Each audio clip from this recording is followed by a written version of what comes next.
राधे राधे। आप सभी का हमारी YouTube चैनल कथा सुनने स्वागत है। इसके पूर्व के वीडियो में हमने श्रीमद् भागवत के तृतीय स्कंद के 30वें अध्याय में सुना था कि किस प्रकार देह गेह में आसक्त पुरुषों की अधोगति का वर्णन किया गया है। इसमें हमने देखा कि कई प्रकार के पुरुष होते हैं, कई प्रकार के जीव होते हैं जो कि अपनी इस आँखों से देखने वाली सृष्टि को ही सत्य मान लेते हैं और इसके अनुसार ही वह अपने कर्मों का पालन करते हैं। वही उसे अपना धर्म समझ लेते हैं। अपने परिवार का पालन पोषण करने में वह इतना व्यस्त हो जाते हैं कि उन्हें अच्छे बुरे का पता नहीं लगता। उनकी सारी उम्र बीत जाती है, फिर भी उन्हें प्रभु स्मरण का कोई भी विकल्प या कोई भी रास्ता नहीं दिखाई पड़ता। भगवान इसमें कहते हैं कि अत्यंत लालसा के कारण अत्यंत जो उसकी ज़रूरत होती है उससे भी ज़्यादा धन संचय करने की उसकी वृत्ति लोभवश हो जाती है। उल्टा स्त्रियों का वह संग करने लगता है और उसके बताए गए मार्ग के ऊपर ही वह चला जाता है, जिसके लिए उसे पापों का फल भोगना पड़ता है और अंत में उसे कई प्रकार के नरकों की प्राप्ति हो जाती है। नरकों के प्रकार भी भगवान ने इसमें बताए हैं और कहा है कि हर एक नरक में जा जाकर उसे अत्यंत पीड़ा सहन करनी होती है। कई प्रकार के कीड़े, कई प्रकार के जीव जो राक्षसी जीव की तरह होते हैं उससे उसे कटवाया जाता है, उसे मांस खाने पर मजबूर किया जाता है, कई प्रकार का दंड उसे भोगना पड़ता है।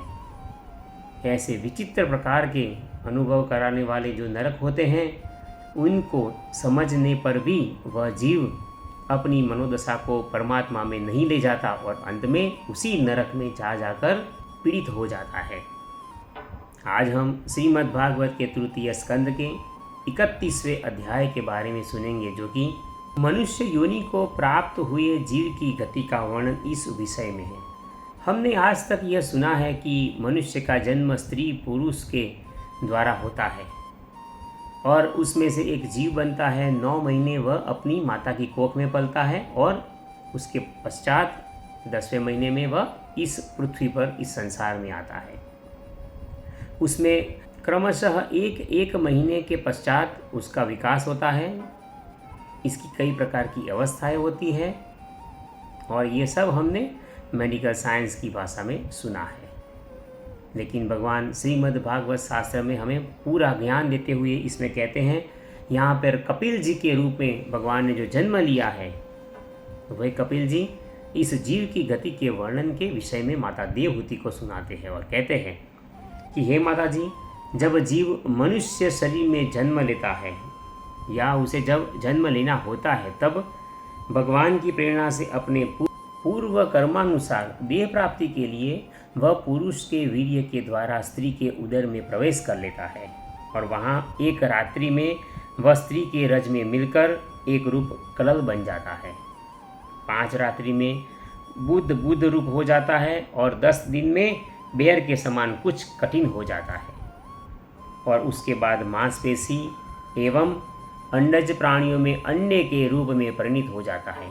देखिए, यहाँ पर भगवान ने उस जीव की जो पहले दिन में जो क्रिया होती है, पहले दिन में किस प्रकार से वह परिणाम में परिवर्तित होता है, वहाँ से लेकर मनुष्य की मृत्यु हो जाती है, मृत्यु पर्यंत उसकी गति कैसे होती है, इसके विषय में हमें सुनाया है। जो कि हम इसी आँख से सब कुछ तो नहीं देख सकते, कुछ ऐसे विषय हैं जो कि हमें दिव्य चक्षु की उसकी में आवश्यकता होती है। इसके बाद 1 महीने में उसके सिर निकल आते हैं, 2 मास में हाथ पांव आदि अंगों का विभाग हो जाता है और 3 मास में नख, रोम, अस्थि, चर्म, स्त्री पुरुष के चिन्ह तथा अन्य छिद्र उत्पन्न हो जाते हैं। 4 मास में उसमें मांसादि 7 धातुएं पैदा हो जाती है। 5वें महीने में तो उसे भूख प्यास लगने लगती है। 6ठे महीने में वह झिल्ली से लिपटकर वह दाहिनी कोख में घूमने लगता है और उस समय माता के खाए हुए अन्न जल आदि से उसकी सब धातुएं पुष्ट होती रहती है। अब जब कृमि आदि जंतुओं के उत्पत्ति स्थान उस जघन्य मलमूत्र के घड़े में वह पड़ा रहता है, तब वह सुकुमार तो होता ही है। इसलिए जब वहाँ के भूखे कीड़े उसके अंग प्रत्यंग को नोचते रहते हैं तब अत्यंत क्लेश के कारण वह क्षण क्षण में अचेत हो जाता है। अब इस छठे महीने में वह जैसे कोई बंद पक्षी के समान एक पिंजरे में जब पक्षी पड़ा रहता है और वह इस प्रकार अपने अंगों को हिलाने, झुलाने में, डुबाने में असमर्थ रहता है, इसी प्रकार एक अदृष्ट शक्ति की प्रेरणा से वह अपना समय गुजारता रहता है। उस परम परमात्मा का ज्ञान उसे थोड़ा थोड़ा स्मरित हो जाता है। वह अत्यंत बेचैन हो उठता है और यह सब अनुभव करते करते ही 7वां महीना आ पहुंचता है। 7वां महीना का आरंभ हो जाने पर उसमें ज्ञान शक्ति का भी उन्मेष हो जाता है, परंतु प्रसूति वायु से चलायमान रहने के कारण वह उसी उदर में उत्पन्न हुए विष्ठा के कीड़ों के समान एक स्थान पर नहीं रह सकता। तब सप्त धातुमय स्थूल शरीर से बंधा हुआ वह देहात्मदर्शी जीव अत्यंत भयभीत होकर दीन वाणी से कृपा याचना करता हुआ हाथ जोड़कर उस प्रभु की स्तुति करता है जिसने उसे माता के गर्भ में डाल रखा है। यहाँ पर भगवान कहते हैं कि वह जीव कैसा होता है कि जिसका मुख होता है वह माता के पेट की तरफ होता है और अत्यंत विवश होकर प्रभु से हाथ जोड़े हुए उनसे वह प्रार्थना ही करता है। हम सबको यह पता है कि माता के पेट के अंदर, माता के गर्भ के अंदर वह जब शिशु होता है तो कैसे वह दो हाथ जोड़कर भगवान को याद करता हुआ, प्रभु स्मरण करता हुआ हमें वह दिखाई पड़ता है। यहाँ पर वह जीव क्या कहता है, भगवान यह हमें समझाते हैं। भगवान ऐसा कहते हैं कि जो जीव जन्म लेने वाला है वह जीव यहाँ पर कहता है कि हे प्रभु, मैं बड़ा अधम हूँ। भगवान ने मुझे जो इस प्रकार की गति दिखाई है वह मेरे योग्य ही है। वे अपनी शरण में आए हुए इस नश्वर जगत की रक्षा के लिए ही अनेक प्रकार के रूप धारण करते रहते हैं। इस प्रकार भगवान की स्तुति वंदना करते हुए अपने पूर्व जन्म के जो भी उसने कर्म किए हैं उन सब का प्रायश्चित करते हुए नतमस्तक होकर सदा प्रभु भक्ति में वह लीन हो जाता है और उसमें वह ज्ञान शक्ति का संचार इतना बढ़ जाता है कि उसे कई जन्मों के फल, कई जन्मों के कर्म ये सब उसे याद आ जाते हैं और उसी का प्रायश्चित करते करते भगवान के नक्शीश दर्शन करते हुए भगवान के चरणों से लेकर भगवान के मस्तक तक प्रत्येक अंग अंग में वह भगवान को याद करता हुआ, उनका कृपा प्रसाद पाता हुआ वह वहाँ पर पड़ा रहता है। वह कहता है कि हे प्रभु, ये तो आपकी माया है कि हम जब जन्म लेते हैं तब हमारी ये जो पूर्व की ज्ञान शक्ति है, पूर्व का जो स्मरण है वो सब नष्ट हो जाता है और हम तुरंत ही जन्म लेते हैं और अपने कर्म को करते हैं और उन कर्मों को भोगने के लिए पुनरावर्तित रूप से कई प्रकार के जन्मों में कई प्रकार के कर्म बंधन में हम बंध जाते हैं। ये आपकी माया है।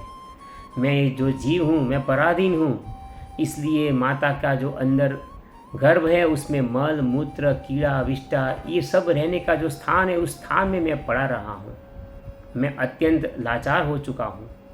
हे प्रभु, कृपया आप मुझे ऐसा बल दीजिए कि इसे मैं सहन कर सकूं।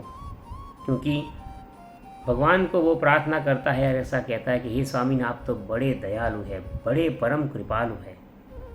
आप सब जीवों को उत्कृष्ट ज्ञान देते हैं। आपने इसी ज्ञान के विस्तार के लिए मुझे इस नरक में डाल रखा है। कई प्रकार की यातनाओं को भोगने के लिए मैं यहाँ पर पड़ा रहा हूँ। और ऐसा करते करते 8वां महीना आ जाता है और उस 8वें महीने में 9वें महीने में वह भगवान से कहता है कि भगवान, यह देहधारी जीव दूसरी माता के देह के उदर के भीतर मल मूत्र और रुधिर के कुएं में गिरा हुआ पड़ा है। उसकी जठराग्नि से इसका शरीर अत्यंत संतप्त हो रहा है। उसके निकलने की इच्छा करता हुआ वह अपने महीने गिनता रहता है और इतने में 10वां महीना आ जाता है। और यहाँ पर भगवान कपिल जी कहते हैं कि जब 10वां महीना आ जाता है तब वह 10 महीने का जीव गर्भ में ही जब इस प्रकार विवेक संपन्न होकर भगवान की स्तुति करता है तब उस अधोमुख बालक को प्रसव काल की वायु तत्काल बाहर आने के लिए ढकेल देती है। उसके सहसा ढेलने पर वह बालक अत्यंत व्याकुल हो नीचे सिर करके बड़े कष्ट से बाहर निकलता है। उस समय उसके श्वास की गति रुक जाती है और पूर्व स्मृति उसकी नष्ट हो जाती है। वह बालक एक कीड़े के समान छटपटाता रहता है। उसका गर्भावास का सारा ज्ञान नष्ट हो जाता है और यहाँ तक कि वह बालक के रूप में जब कई महीनों का हो जाता है तब भी उसे कुछ भी प्रकार की भूख प्यास लगती है तो वह रोने ही लगता है। रोने के सिवा इसके पास कोई सहायक नहीं होता कि जिससे वह अपनी इस पीड़ा को किसी से कह सके या इसका अनुभव करा सके। वह पल पर परमात्मा को याद करता करता पूर्व ज्ञान को नष्ट करता हुआ इस संसार में आ पहुंचता है। वहाँ पर उसे मच्छर खटमल उसी प्रकार काटते रहते हैं जैसे बड़े कीड़े छोटे कीड़े को काटते रहते हैं। एक प्रकार की पीड़ित अवस्था को वो भोगता रहता है। वह अत्यंत लाचार हो उठता है क्योंकि वह अपने माता जो भी खाती है, जो भी पीती है, उसे जो भी खिलाती है, जो भी उससे कार्य करवाती है, वही सब वो कर सकता है। उसे कोई इच्छित भोग नहीं मिलता। उसे अज्ञानवश उस क्रोध की प्राप्ति हो जाती है जिससे लिए वह शोकाकुल हो जाता है। इससे चलते वह जब बड़ा हो जाता है तो साथ ही साथ अभिमान और क्रोध उसका बढ़ जाता है, जिसके कारण वह दूसरे कामी पुरुषों के साथ बैठने भी लगता है। जब वो युवावस्था को प्राप्त करता है तो कई प्रकार के पुरुषों का संग करने लगता है कि जो कि असंग करने के लायक होते हैं। कई प्रकार की जो स्त्रियां होती है, कोई उल्टा स्त्रियां होती है, उसका भी वह संग करने लगता है, जिसके चलते वह नरक योनि में जा गिरता है। भगवान यहाँ पर कहते हैं कि वही स्त्रियां ऐसी होती है कि जो जीव को अंधेरे कुएं में ढकेल देती है। भगवान ऐसा कहता है कि ऐसी स्त्रियों का बिल्कुल संग न करें, उल्टा स्त्रियों के विषय में कुछ भी चिंतन न करें, केवल और केवल परमात्मा के विषयों में ही अपना चित्त जोड़ दें। क्योंकि यहाँ पर तो भगवान ऐसा कहते हैं कि कई पुरुष स्त्रियों में इतने आसक्त होते हैं कि इतनी आसक्ति उनकी बढ़ जाती है कि जब अंत समय आता है तब भी उसी प्रकार का संग, उसी प्रकार का चिंतन करने के कारण उसे अगला जो जन्म मिलता है वह स्त्री योनि ही उसे प्राप्त होती है, जिसकी तो वह कल्पना करता था। और उस पुरुष रूप में प्रतीत होने वाली जो भी उसे इस जगत में वस्तुएं दिखती हैं, जो भी जीव दिखते हैं, वह सब भगवान की माया ही है, जिसका वह स्वीकार नहीं करता और अंत में नरक में जा गिरता है। भगवान यहाँ पर जन्म और मृत्यु की व्याख्या इस तरह करते हैं। भगवान कहते हैं कि जो हमारा लिंग शरीर होता है वो तो मोक्ष पर्यंत उसके साथ रहता है, जीव के साथ रहता है, तथा भूत इंद्रिय और मन का कार्यरूप स्थूल शरीर इसका भोगाधिष्ठान है। यानी कि लिंग शरीर और स्थूल शरीर, इन दोनों शरीरों का जो मेल होता है, दोनों का परस्पर संगठित होना और कार्य न करना, यही प्राणी की मृत्यु है। और यह दोनों परस्पर संगठित होकर कार्य करते हैं, वही जन्म है। इसलिए लिंग शरीर और स्थूल शरीर, उन दोनों में संगठन है तो वह जन्म हो जाता है, और उन दोनों में जब संगठन नहीं होता तब प्राणी की मृत्यु हो जाती है। भगवान बिल्कुल सरल शब्दों में इसे समझाते हैं। भगवान ऐसा कहता है कि जब नेत्रों में उसी दोष के कारण रूपादि को देखने की उसे उस जीव के अंदर उसकी आयु जब क्षीण होने लगती है, तब उसके नेत्रों में किसी दोष गुण ये सब कारण को देखने की क्षमता नहीं रहती, उसकी योग्यता नहीं रहती, तब भी उसमें रहने वाली चक्षु इंद्रिय भी रूप देखने में असमर्थ हो जाती है। भगवान यहाँ पर कहते हैं कि यही जन्म और मृत्यु के बीच का जो चक्र है वही इस संसार में अत्यंत कठिन है। उन दोनों के बीच का जो समय है वो ऐसा समुद्र है जिसे पार करना हम सब का कर्तव्य होना चाहिए, वो भी प्रथम कर्तव्य होना चाहिए, क्योंकि इसीलिए ही हमारा इस संसार में जन्म हुआ है। जब जीव जन्म लिए हुए बाहर निकलता है तब भगवान से विष्णु को याद करता हुआ उनके हर एक प्रकार के जो उपकार किए हैं उसे अनुभव करता हुआ इस संसार में आगे बढ़ता रहता है। उसे ये सोचना होता है कि मुझे क्या सही करना है और कुछ जो गलत है वो नहीं करना है। उसे कई कई जगह पर ज्ञान मिल जाता है, बुद्धि मिल जाती है, गुरु मिल जाते हैं, सद्गुरु मिल जाते हैं, लेकिन उसे स्वयं को ही तय करना है कि मुझे भगवान से विष्णु जी के चरण कमलों की सेवा चाहिए, तो मुझे केवल और केवल उनके बताए हुए कर्मों को ही करना है। भगवान यहाँ पर कहते हैं कि इस मायामय संसार में योग वैराग्य युक्त सम्यक ज्ञानी बुद्धि से अपने शरीर को निक्षेप यानी कि धरोहर की भांति रखकर उसके प्रति अनासक्त रहते हुए विचरण करता रहता है, वही सच्चा वैरागी होता है। यहाँ पर श्रीमद् भागवत के तृतीय स्कंद का 31वां अध्याय विराम लेता है। इसके अगले वीडियो में हम श्रीमद् भागवत के 32वें अध्याय में सुनेंगे कि दुर्मार्ग और अर्चिरादि मार्ग से जाने वालों की गति का और भक्ति योग की उत्कृष्टता का वर्णन इस विषय में हम श्रवण करेंगे। इसमें हम ऐसा सुनेंगे कि भगवान ने जो कहा है कि जो पुरुष घर में रहकर सकाम भाव से भक्ति करता है, जो कोई निष्काम भाव से भक्ति करता है एवं हर एक प्रकार के जो पुण्य कर्म करता है, तो उसे कई प्रकार के ऐसे लोगों की प्राप्ति हो जाती है कि जिसे वह भगवान के समीप बैठकर कई प्रकार के पुण्य को भोगता रहता है। और हाँ, इस पुण्य के क्षीण हो जाने पर उसे फिर उसी प्रकार हर एक योनियों में जाना पड़ता है। भगवान ऐसा कहते हैं कि नित्य निरंतर मेरी सेवा का ही उसे चिंतन करना आवश्यक होता है, वही तो उसका धर्म होता है। क्योंकि हमने आज जो इस अध्याय में सुना कि बालक की जो अवस्था होती है वह अवस्था पराधीन अवस्था होती है कि वह कुछ कर ही नहीं सकता। उसे भूख लगती है, प्यास लगती है, उसे जो भी अनुभूति होती है वह किसी को बोल भी नहीं सकता, उसे केवल और केवल सहन करता रहता है। इसलिए तो भगवान कहते हैं कि तुम्हें जो ये पद मिलता है, तुम्हें जो ये गौरव मिलता है, तुम्हें जो ये ज्ञान मिलता है, उसके चलते तुम केवल और केवल उस परमात्मा का अनुष्ठान किया करो। उस शक्ति का संचार कैसे होता है वह तुम अनुभव कर लो।